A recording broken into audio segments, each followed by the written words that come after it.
In 1904, a man walked into a London bank carrying a package he was terrified to touch. He didn't want money, he wanted a prison. 7 boxes, nested one inside the other, sealed with salt, lead, and ancient charms. His instructions were chillingly simple. If you cannot resist, cast it into the sea. He wasn't protecting the jewel from the world, he was protecting the world from the jewel.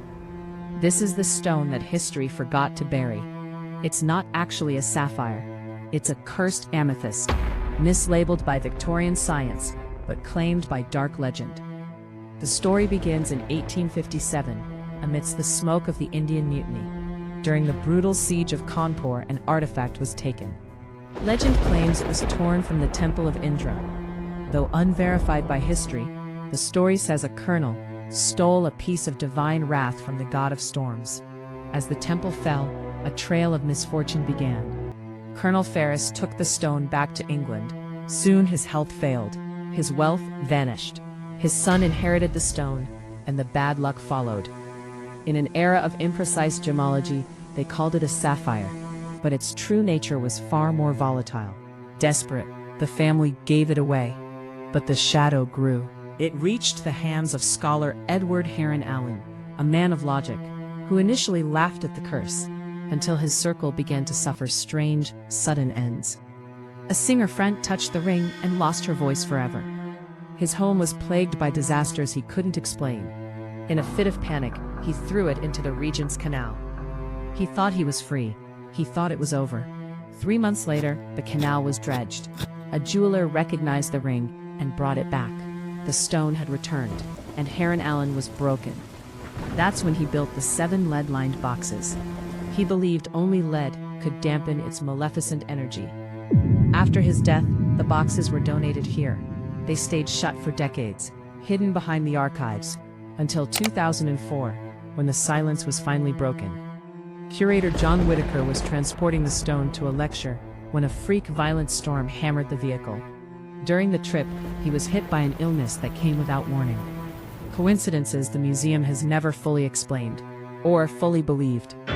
But as we dig deeper, the mystery takes a darker turn. Was the stone actually cursed?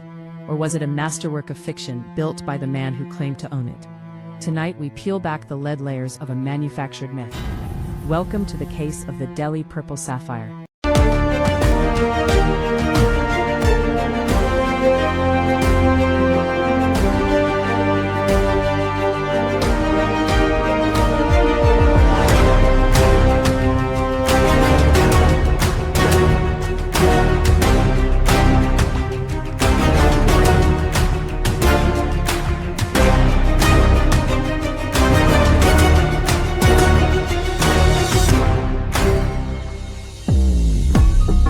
To understand the curse, we have to look at the blood. The year is 1857, the height of the Indian Mutiny. The Siege of Cawnpore was a scene of absolute chaos. It was a time of looting, where treasures were torn from history. This is where the legend places Colonel W. Ferris. He wasn't searching for glory, he was searching for value. The story says he found it in a temple dedicated to Indra, the god of the heavens, the storms, and the war. Ferris didn't see a sacred relic. He saw a purple sapphire. He brought the stone home to London, thinking his fortune was made. But within weeks, the colonel began to wither away. His money vanished into bad investments and failed bank accounts. He died a broken man, leaving the ring to his son. The son inherited more than the jewelry. He inherited the rot. His health failed. His reputation followed soon after. The family began to suspect the stone was the source. The son gave the ring to a friend, who shortly after took his own life. The pattern was no longer just about money. It was about survival. By the late 1800s, the stone was back in a drawer, feared and hated. That is when it reached a man of science, Edward Heron-Allen. He was a polymath, a man who studied everything from law to gems. He didn't believe in curses, he believed in evidence. He gave the ring to an opera singer friend. She never sang again. Her voice simply vanished. Heron-Allen began to track the patterns, the coincidences. In a moment of pure dread, he walked to the Regent's Canal. He cast it into the water, hoping to bury the darkness in the silt. He felt a weight lift from his shoulders. He was free. 3 months later, a dredging crew cleared that exact spot. The worker took it to a jeweler who recognized the setting. The stone had returned to Heron-Allen's doorstep. He realized then that he couldn't get rid of it. He could only trap it. This began the process of the 7 nested boxes. He used salt as a symbolic barrier against the evil vibrations. Then came the lead, to block whatever energy the stone emitted. He left a final instruction: keep it locked until 33 years after his death. In 1943, his daughter finally handed the boxes to the museum. The instruction remained. A legacy of fear passed to the archives. For decades, it sat in the haunted corner of the collections, until 2004, the year the skeptics decided to look inside. John Whitaker didn't think a rock could cause a storm. He didn't think a rock could make his body fail. But the storm on the road to the lecture changed everything.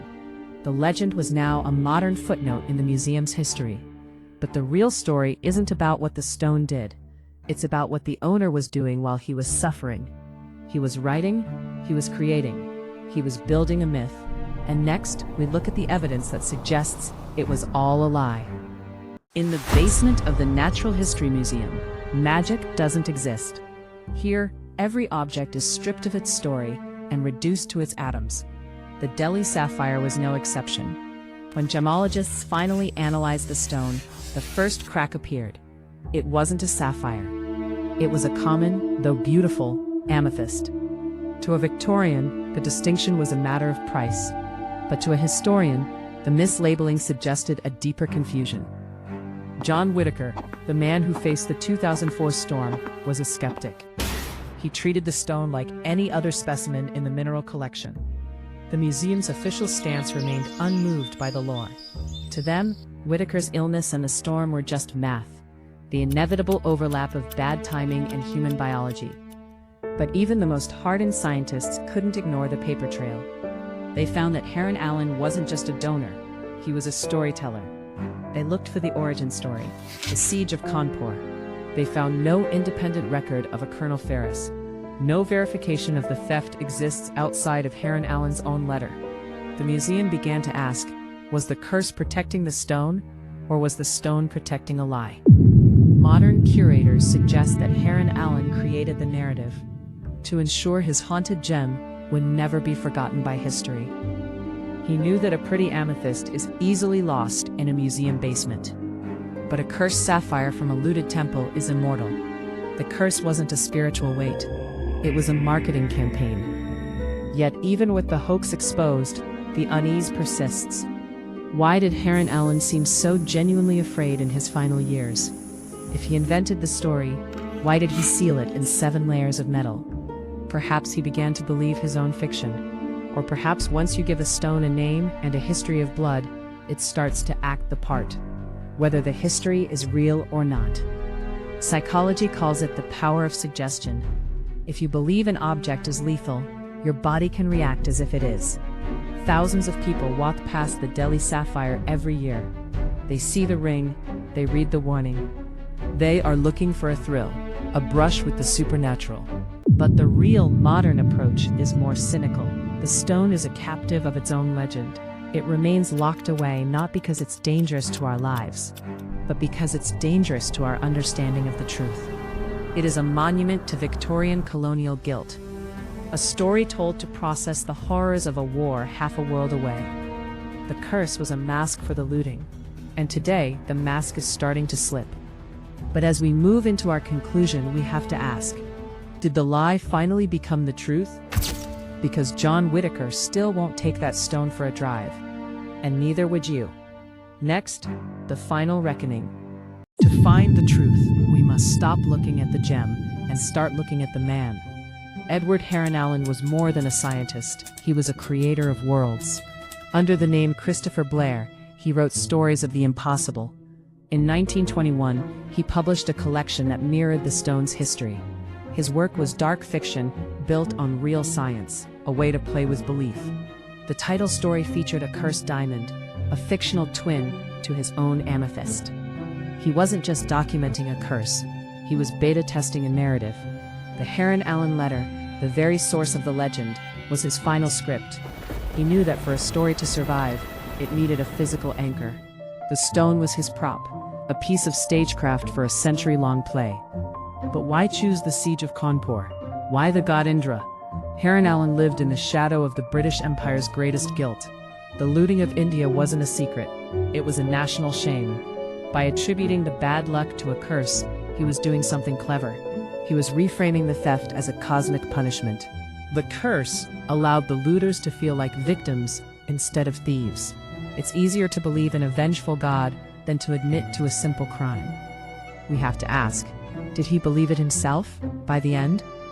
His final years were spent in a house he claimed was haunted. The 7 lead boxes weren't just for the museum curators. They were for him. A physical ritual to silence the story he created. He donated it to ensure his fiction would be archived as fact. He played the long game, and for nearly a century, he won. The manufactured myth is now part of the museum's DNA. People ignore the real gems to look at the fake curse. Heron-Allen understood the human heart. We crave the dark. He gave us exactly what we wanted, a reason to be afraid of the past. But if the curse is a lie, why do we still feel the chill? Because a lie told well enough becomes its own kind of truth. It changes how we handle the object, how we talk about it. The stone doesn't need to be magical to make your heart race. It just needs to be famous for being lethal. This is the final reckoning of Edward Heron-Allen. He wrote himself into history using a purple stone as his pen. The sapphire is a ghost, but not the kind you think. It's the ghost of a man who wanted to be remembered, and he was willing to haunt us for 100 years to do it.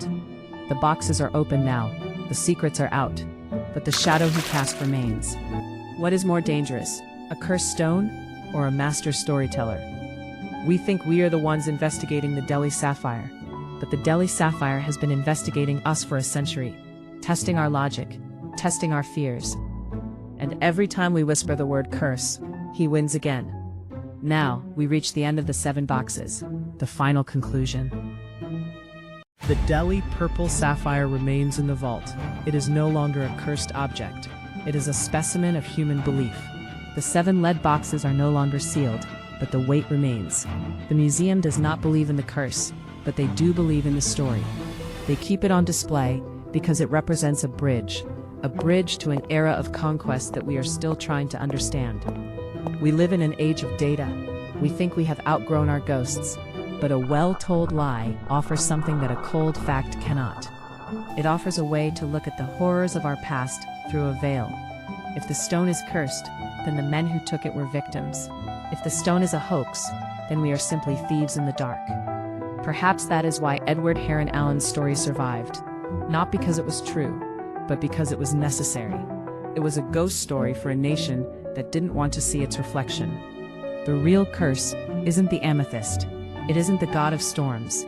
The curse is the silence, the empty archive shelves where Ferris should be. It's the history we invent to cover the history we've lost. John Whitaker has never forgotten that 2004 storm. And maybe he's right. Logic can explain the illness, but logic cannot explain why we still whisper when we stand near it. The Delhi Sapphire is a masterpiece of dark fiction, but a masterpiece can still cut you. A lie can still haunt you. Edward Heron-Allen wanted to be remembered. He wanted to be a legend. As we close the 7th box tonight, we have to admit it. He won. Edward Heron-Allen didn't just donate a stone. He donated a ghost that will outlive us all. The Delhi Sapphire is a masterpiece of dark fiction. Because once you give a shadow a name, it never truly goes back into the box. History is full of artifacts that were meant to be forgotten, but we are just getting started. If you want to see the truth behind the myths, hit subscribe and join us as we open the next vault. The legends are only as powerful as the people who tell them.